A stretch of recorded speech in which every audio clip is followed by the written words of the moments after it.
Sabará, pregando a tua palavra, que o Senhor está guardando a família dele lá em São Paulo. Livre de todo mal a sua esposa, as suas filhas, que ele possa voltar para a casa da sexta-feira debaixo da proteção do Senhor e achar tudo na mais perfeita paz. Ser com teu servo, recompensa o teu filho, dá ele força e saúde para ele continuar pregando a tua palavra, fazendo a tua vontade. Ser com ele, eu te peço em nome de Jesus. Quem pode dizer amém? Amém. Deus abençoe, pastor.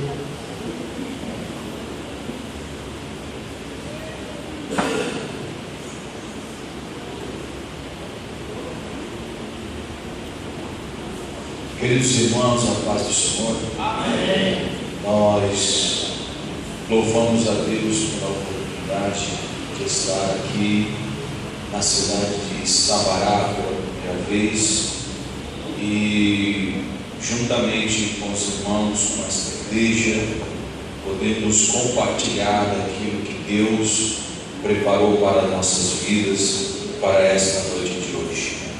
Eu glorifico a Deus e expresso minha gratidão pela saudação de bem-vindos e também glorifico a Deus pela vida desse homem de Deus, pastor Jorge, que está na frente desse trabalho. Deus continue lhe honrando e lhe abençoando nesse profícuo ministério, bem como todos os obreiros que aqui estão servindo a Deus com muita seriedade. Eu, particularmente, estou impressionado com a educação do povo cristão aqui, a recepção que nós tivemos desde a semana passada, pregando em Belo Horizonte, Contagem, Betim, e esse povo mineiro tem sido muito hospitaleiro.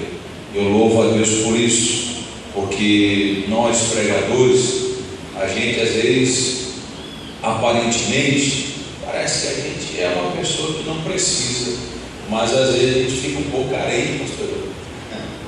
Fica carente em virtude de estar longe da família, dos amigos mais próximos, e às vezes a gente chega em alguns lugares e a recepção é tão ruim, mas tão ruim, irmão, que dá vontade de pegar a Bíblia e voltar para casa. Mas aqui certamente não foi essa vontade.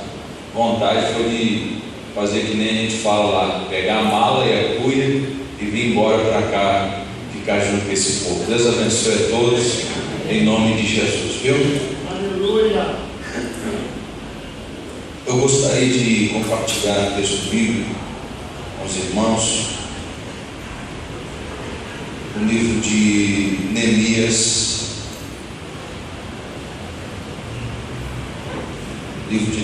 capítulo de número 4.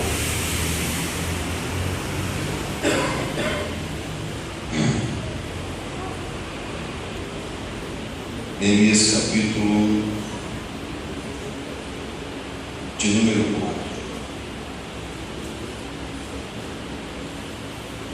A partir do versículo 9, eu estava falando com o pastor Jorge que desde a semana passada estamos tomando alguns remédios pesados em virtude de nossa garganta estar infeccionada. Então, isso, Deus te abençoe. Se puder abrir para mim, já abriu? Tá bom, obrigado. O povo mineiro é uma bênção.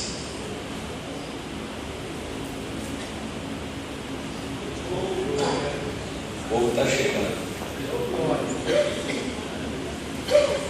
Neemias, capítulo de número 4, a partir do versículo 9. Porém, nós oramos ao nosso Deus e pusemos uma guarda contra eles de dia e de noite, por causa deles. Então disse Judá: já desfaleceram as forças dos acarretadores, e o pó é muito, e nós não poderemos edificar um muro. Disseram, porém, os nossos inimigos: nada saberão, e nem verão até que entremos no meio deles e os matemos. Assim faremos sem cessar a obra. E sucedeu que, vindo os judeus que habitavam entre eles, 10 vezes nos disseram que de todos os lugares tornavam a nós. Versículo 13: pelo que pus guardas nos lugares baixos, por detrás do muro e nos altos, e pus o povo pelas suas famílias. Repita comigo: pelas suas famílias. Mais forte: pelas suas famílias. Eu continuo lendo: com suas espadas, com suas lanças e com seus arcos. E olhei e levantei-me e disse aos nobres e aos magistrados e ao resto do povo: não os temais, lembrai-vos do Senhor grande e terrível, e pelejai. Repita comigo: e pelejai pelos vossos irmãos. Mais forte: vossos irmãos, vossos filhos, vossas mulheres e vossas casas. Amém. Vamos só assim.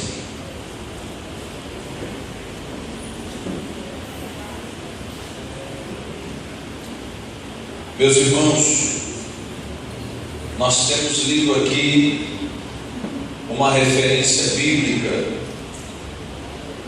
cujo o período está chegando próximo de se cumprir uma profecia do profeta Jeremias, que dissera que o povo de Israel seria levado cativo e depois de 70 anos regressaria para a sua terra natal. Acontece que o livro de Neemias, ele inicia quando Neemias ele ouve uma notícia, segundo a Bíblia, de um irmão, possivelmente um israelita ou propriamente um irmão de sangue, e a notícia ela não era nada boa. Neemias ouve falar daquele mensageiro que o povo que restou em Israel estava vivendo de forma deplorável, e os irmãos que ficaram lá após a grande catástrofe e o arrastão que o Império Babilônico fez, que o Império Medo-Persa fez, os irmãos que restaram e que não foram mortos e nem assassinados estavam vivendo de forma muito difícil, numa miséria indizível. E quando Neemias ouve estas notícias, a Bíblia diz que ele se coloca diante de Deus, e o versículo 4 diz assim: e chorei e estive lamentando diante do Deus dos céus. A Bíblia diz que esse homem de Deus, ele como se estivesse sentindo o mesmo sentimento daqueles irmãos que estavam no sofrimento. Ele começa a orar, chorar e se lamentar na presença de Deus, de tal forma que ele começa a pedir perdão pelos pecados de toda a nação.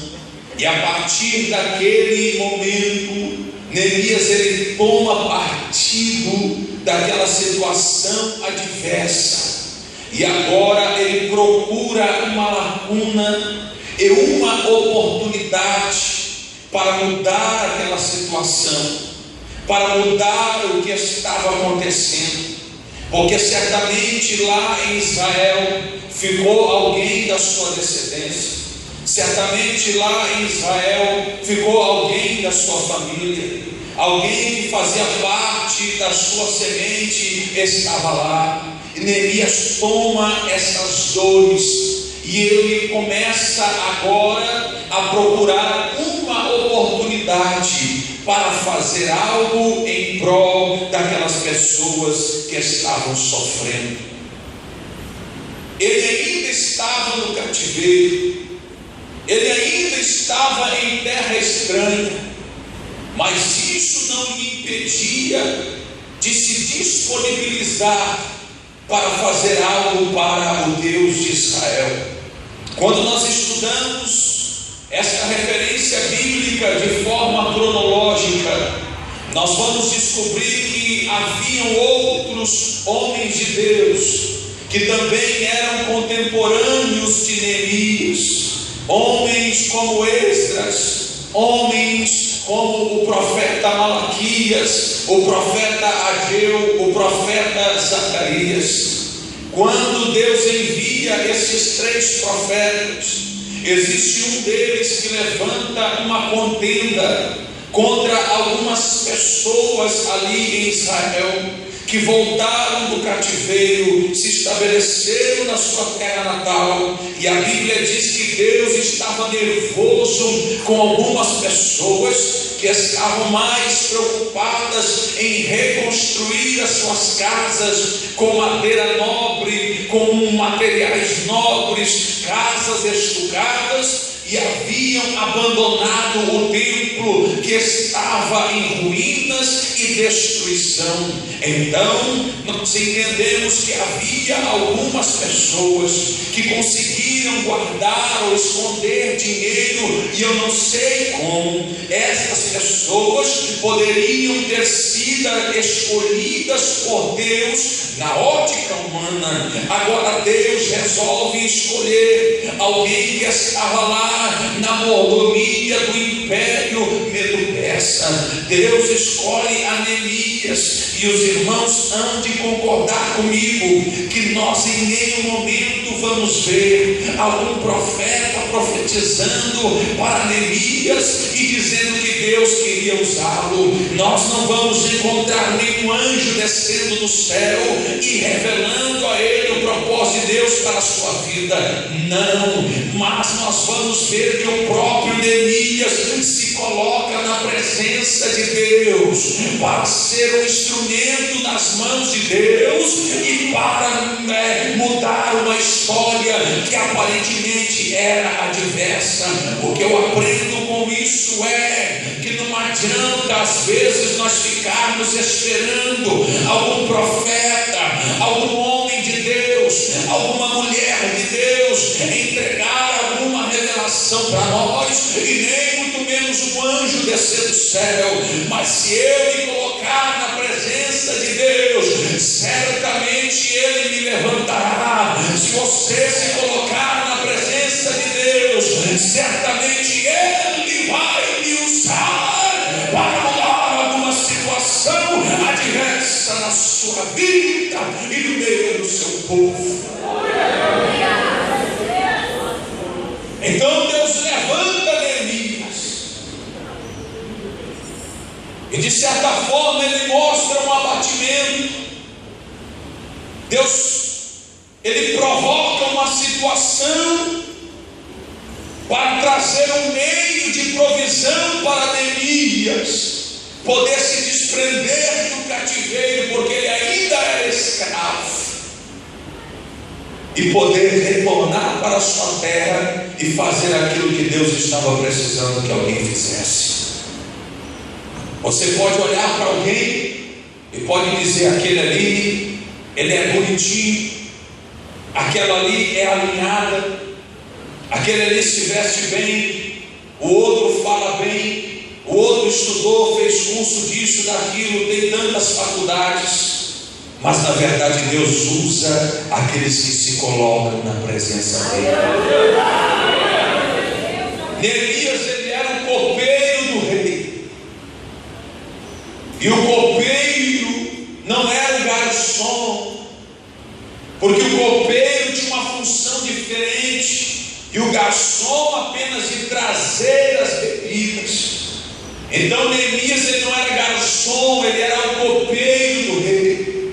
E o copeiro do rei, ele funcionava como uma espécie de filtro. Toda bebida que era trazida para o rei, primeiro era experimentada por Neemias. Então, se a bebida estivesse envenenada, primeiro seria atingido Neemias. Neemias era o homem da confiança daquele rei pagão, daquele rei ímpio. Mas Deus estava procurando e provocando alguma situação para que Neemias conseguisse fazer aquilo que estava se disponibilizando. Então, o dia em que Neemias estava abatido, o rei olhou para o seu semblante e para a sua aparência, perguntou para ele, e ele abre o seu coração e diz: o meu povo, a minha descendência, as pessoas que fazem parte da minha linhagem, estão em ruínas, estão falidos, estão em miséria na minha terra, e eu estou no cativeiro, mas estou tendo todas as regalias.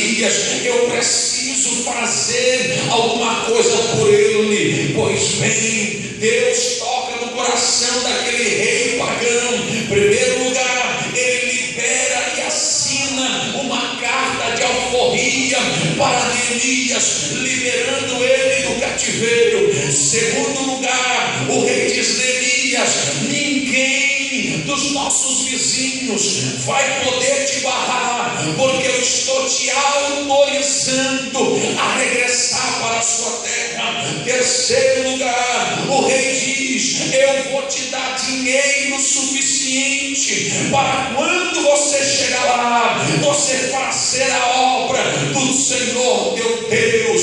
O nosso Deus é um Deus de providência.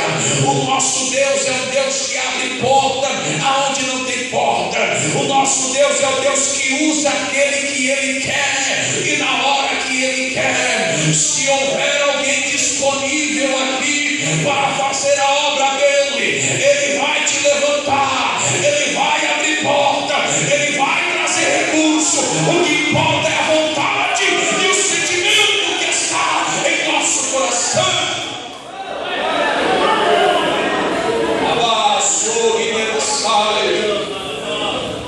O que importa é o sentimento. Deus está olhando para a sua igreja e está sondando em todos os quatro cantos da terra e procurando homens e mulheres que tenham um sentimento de Neemias, o sentimento de fazer a obra de Deus. É como se fosse uma chama inflamável no coração, que não se apaga em tempo de ruína, que não se apaga em tempo de crise, que não se apaga o tempo quando não tem dinheiro, que não se apaga no tempo quando a enfermidade chega. A chama e o desejo de fazer a obra de Deus sempre suplantará o desejo de desistir e de parar de fazer a obra de Deus. Deus está procurando, Deus está procurando, Deus está procurando alguém com sentimento verdadeiro.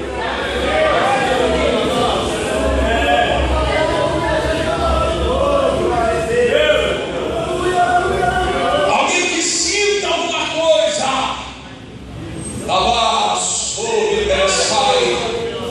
Quando o homem vê algum irmão seu com necessidades, alguém que sinta alguma coisa, quando enxerga que alguém está passando fome e ele precisa fazer algo por aquela pessoa, alguém que sinta o verdadeiro amor ao próximo, Deus está procurando.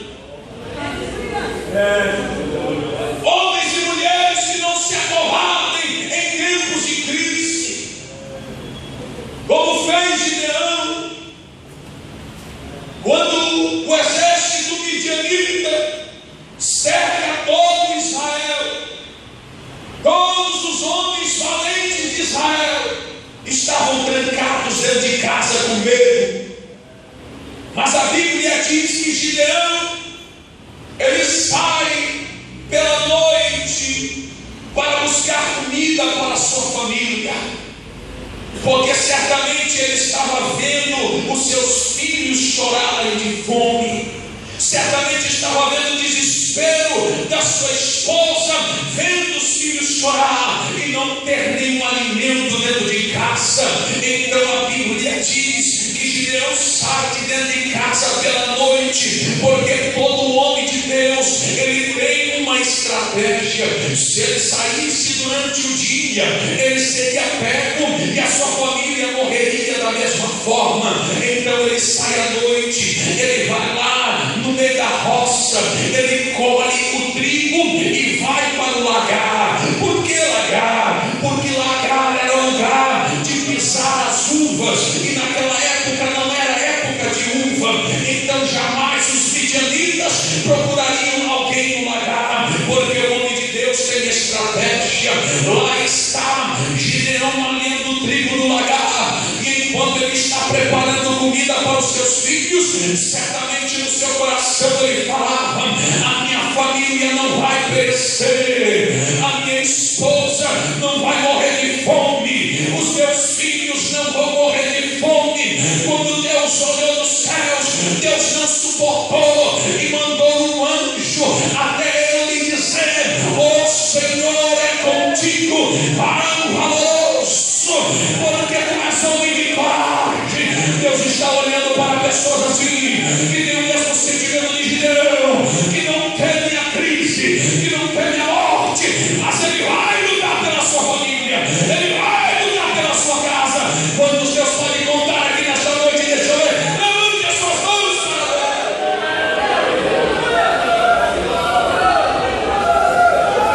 para a sua descarga. Deus da graça. A primeira lição de Neemias era chegar em Jerusalém, reconstruir os muros de Jerusalém. Porém, quando ele chega em Jerusalém, ele encontra um povo desanimado, ele encontra um povo disperso, pastor Jorge, pessoas que não tinham mais perspectivas de melhores, pessoas que não lembravam mais da profecia e da promessa de Deus, que eles estariam sim no cativeiro, mas que quando eles retornassem, Deus iria restaurar Jerusalém, Deus iria restaurar Israel, Israel seria novamente uma nação potente. Então sua missão era de trazer ânimo ao coração daquele povo. Prova disso é dizer que o próprio Judá havia dito, nós lemos aqui no versículo 10, Judá desfaleceu, o povo desfaleceu, o povo não acredita mais. Era Judá que estava falando. E quando você vai estudar a história de Judá, quando Jacó, seu pai, vai morrer, então ele começa a chamar os seus filhos, e cada filho ele lança uma bênção sobre a vida deles. Então ele chama primeiro Rúben, abençoa a vida de Rúben. Ele chama também Simeão, abençoa a vida de Simeão. Ele chama a Levi, abençoa a vida de Levi. Mas quando ele chama Judá, a bênção é diferente. Então Jacó diz nas suas palavras: Judá, você é o leãozinho que não desiste da sua presa. Judá, você é o leãozinho que não desiste da vitória. Você é o leão que não se cansa. A promessa sobre a vida de Judá era essa: aquele que não desiste. Mas a Bíblia diz que Judá estava desfalecido, estava cansado. Ei, irmão, quantos valentes já caíram e quantos vão precisar cair? Quantos já desanimaram? Quantos já ficaram dispersos? Mas enquanto esta igreja estiver aqui, a nossa missão é de levar uma palavra de ânimo aos corações e dizer que ainda há uma esperança. Enquanto nós estivermos nesta terra, o inimigo não poderá tomar posse dela, porque a igreja tem uma missão e tem uma autoridade confiada.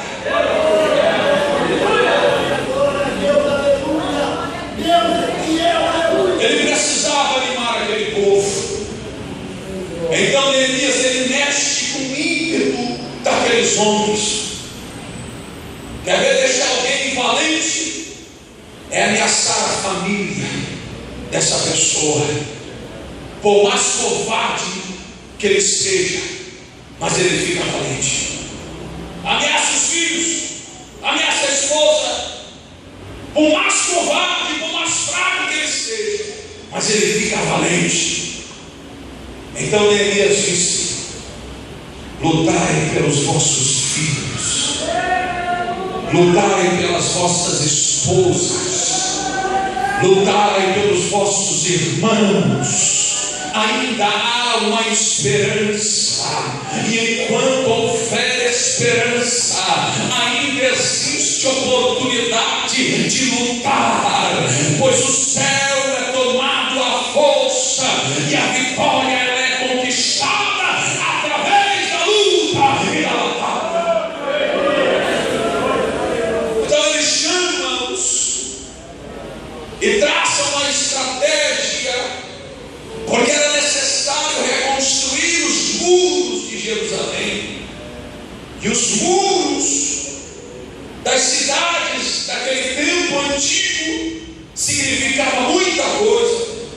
Os muros significavam o poder bélico naquela cidade. Se algum inimigo passasse e observasse que aqueles muros ali, eles estavam com brechas, eles estavam fracos, havia alguns lugares vulneráveis, então o inimigo facilmente invadia a cidade, sacava, roubava tudo que tinha para roubar, matava as pessoas que tinham ali, inclusive mulheres grávidas, e depois saíam suando, e saíam fazendo festa. Mas quando eles viam uma cidade fortificada, com muros altos, com os vigias, uma cidade onde os muros não havia brecha, então os inimigos tinham que respeitar, tinham que traçar estratégias para invadir esta cidade. Pastor, do que é que você está falando? Eu estou dizendo que os muros representam o poder bélico. E o que significa os muros? Os muros representam a vida espiritual de Israel, que estava falida, a vida espiritual de Israel, que estava pobre, a vida espiritual de Israel, que estava mincada, que estava fraca. Eles estavam vulneráveis aos ataques do inimigo. Qualquer inimigo poderia passar ali e fazer chacota com aquele povo, mas Deus já estava cansado disso. Sabe o que eu quero dizer para nós nos nossos dias? É que existem muitas famílias que estão com os muros de Israel naquela época. Os muros de Jerusalém estavam em ruínas, e existem muitas famílias que também estão com os muros em ruínas. A vida espiritual não vai nada bem, e o inimigo está pronto para matar, o inimigo está pronto para destruir. Mas Deus está dizendo nesta noite que é tempo de reconstruirmos, é tempo de reedificarmos, é tempo de fortalecermos a nossa vida espiritual e os muros ao redor de nossa casa e de nossa família. Lutai pelos vossos filhos. Levante a mão e adore a Deus nesta noite. Levante a mão e exalte o nome dele nesta noite.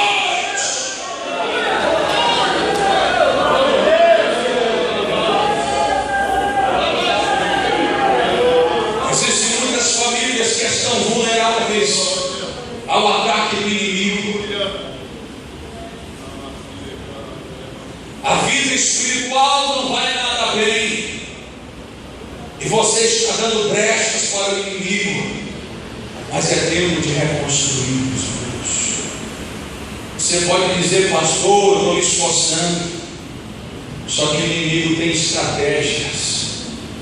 Eles mandaram avisar por mais de 10 vezes, dizendo: nós vamos invadir. Vocês não vão perceber. Nós vamos entrar e vamos nos infiltrar no meio, e quanto menos esperar, nós estamos matando vocês. Ele quer entrar pianinho dentro da nossa casa, dentro do nosso lar, e quando a gente menos espera, tem gente morrendo, tem gente se perdendo, tem gente esquecendo o projeto de Deus e as promessas de Deus.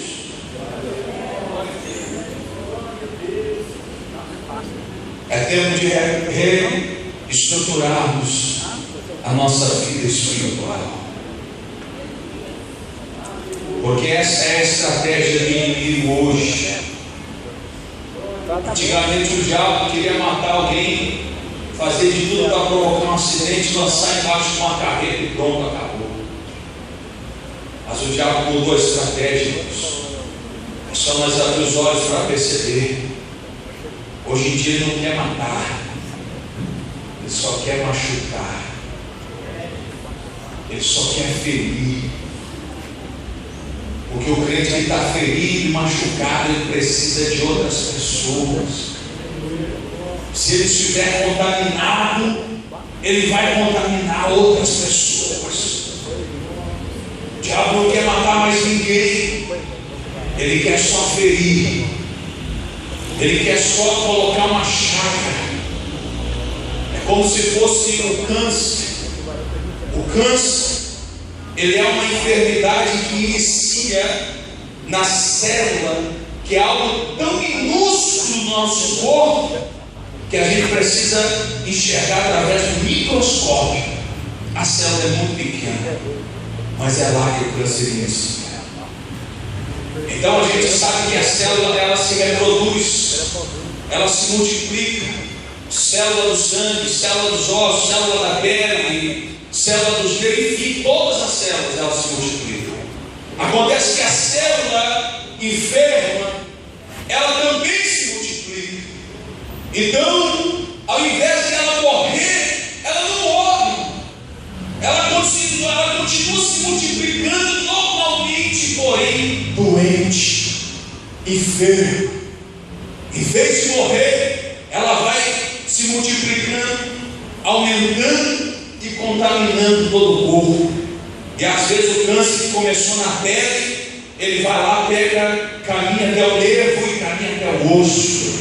O câncer que começa nos rins, ele vai, caminha, pega o fígado, pega o pulmão e ele vai caminhando por todo o corpo, porque ele não para. É assim que o diabo está agindo hoje, como um câncer. Ele vai lá e coloca uma ferida, e aquela ferida, ela vai se espalhando por toda a célula. E o que é a célula? A família é a célula madre da sociedade. Foi Deus que instituiu. A maior instituição e a primeira instituição que Deus instituiu foi a família. E é ali que o diabo está trabalhando. Um dia eu estava lendo uma história que, na verdade,